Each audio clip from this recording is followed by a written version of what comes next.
నమస్తే అండి. తెలంగాణ ఆంధ్ర వంటలకు స్వాగతం. ఈరోజు మనం పాయసం చేసుకుందాము.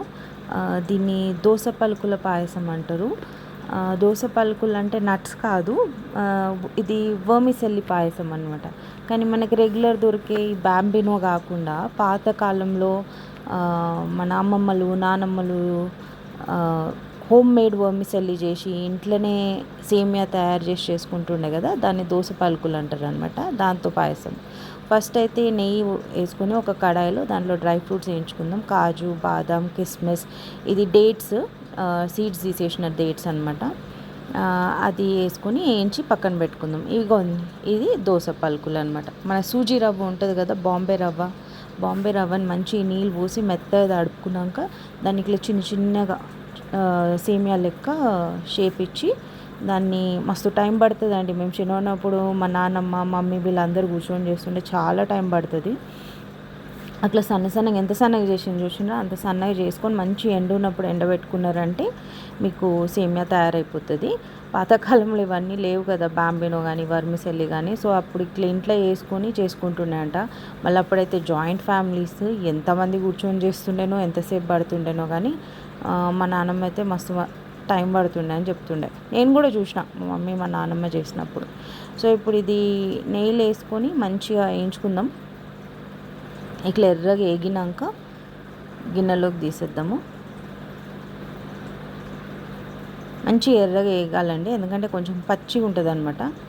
అది మంచి పచ్చి వాసన పోయి మీరు వేపినాక మనకి నార్మల్గా రవ్వ వేయించితే కూడా ఇట్లా మంచి స్మెల్ వస్తుంది కదా, అట్లనే ఇది కూడా మంచి వాసన వచ్చినాక ఎర్రగా అయినాక పక్కకు పెట్టేసుకోవాలి.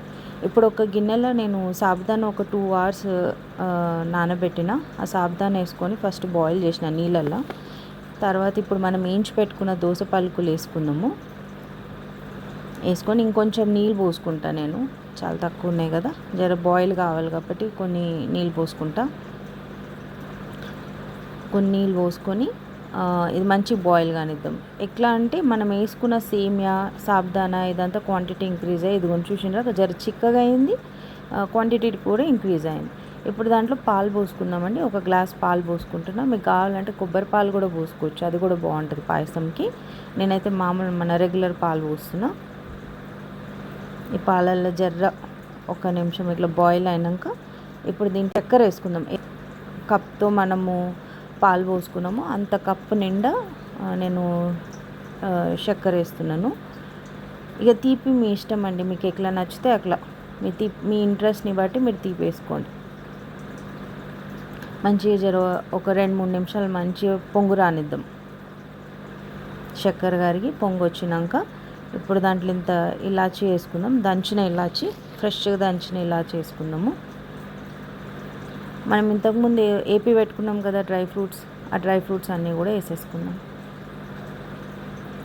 వేసుకొని మళ్ళీ ఒక్కసారి బాయిల్ వచ్చిందంటే మీ దోస పలుకుల పాయసం తయారైపోయిందండి. మీరు కూడా చేసుకొని చూడండి. జర ఓపిక కావాలి దీన్ని చేసుకోనికి. మీరు ఎప్పుడైనా ఫ్యామిలీతో కూర్చున్నప్పుడు ఇలా ఇంట్రెస్టింగ్గా చేసుకోండి. పాతకాలంలో సేమియా లేకపోయినా మన పెద్దోళ్ళకి ఎన్ని ఐడియాలు అండి. ఈ వర్మిసెల్లితో ఉప్మా, పాయసం ఇంకా పెరిగేసి కూడా కలుపుకుంటుండే అని చెప్పింది మా నాన్నమ్మ. సో మీరు కూడా చేసుకొని నచ్చితే లైక్ చేయండి, షేర్ చేయండి, సబ్స్క్రైబ్ చేయండి. చాలా టేస్టీ పాయసం రెడీ.